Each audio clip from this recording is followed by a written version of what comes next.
অবসরের 5 বছর পর বিরল সম্মান পেলেন ক্যাপ্টেন কুল মহেন্দ্র সিং ধোনি।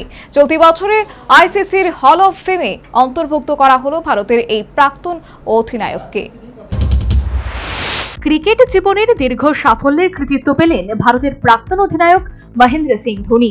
বিশ্ব ক্রিকেট সংস্থা আইসিসির হল অফ ফেমে অন্তর্ভুক্ত করা হলো ভারতের এই ক্রিকেটারকে।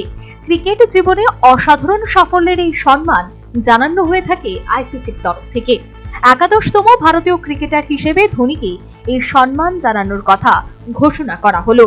এর আগের ভারতীয় ক্রিকেটারদের মধ্যে এই সম্মান পেয়েছেন বিশান সিং বেদি, সুনীল গাভাস্কার, কপিল দেব, অনিল কুম্বলে, রাহুল দ্রাবিড়, সচিন তেন্ডুলকর, ভিনু মাকার, ডায়না এডুলোজি, নিতু ডেভিড এবং বীরেন্দ্র সেহবাগ। সব মিলিয়ে গোটা বিশ্বের প্রায় 115 জন ক্রিকেটার এই সম্মানে ভূষিত হন।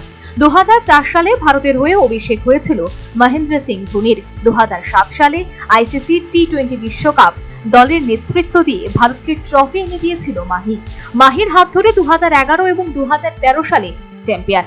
তাছাড়া 2009 সালে বিশ্ব টেস্ট ক্রিকেটে 1 নম্বর স্থান দখল করেছিল ভারতীয় দল।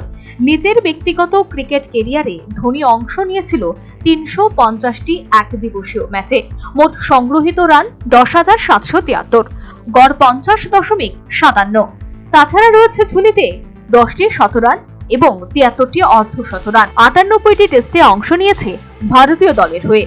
মোট সংগ্রহিত 4,876 রান। সব মিলিয়ে ধোনিকে ভারতের ক্যাপ্টেন কুল হিসেবেও আখ্যায়িত করেছে ক্রিকেট দুনিয়া, যার ফলস্বরূপ এবার এই সাফল্য সংযোজিত হলো ধোনির ক্যারিয়ারে। আইসিসির এই সিদ্ধান্ত ঘোষণার পর ধোনি ভক্তরা অভিনন্দন জানিয়েছেন মাহিকে। Bureau report, news vanguard.